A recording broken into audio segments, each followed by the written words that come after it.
नमस्कार साहेब. नमस्कार.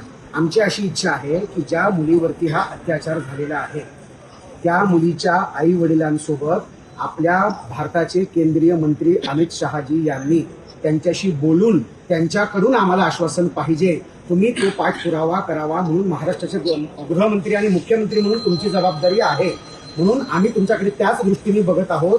आज त्या मुलीचे आई बाबा मेल्यासारखे आहेत. साहेब, आम्हाला तुमच्यावर विश्वास आणि आहे बरं का? आम्हाला तुमच्यावरती पूर्ण विश्वास आहे. म्हणून तुम्ही आत्ताच्या आत्ता सुनेत्र वहिनींना सांगून अमित शहाजींचं बोलणं आई वडिलांसोबत करून द्या. तोपर्यंत आम्ही त्या मुलीचा अंत्यसंस्कार होऊ देणार नाहीत. त्या माणसालाच आमच्या त्या ताब्यात माणसाला आई वडिलांसमोर आणून त्या आई वडिलांनी खेचून काढायचे. बस.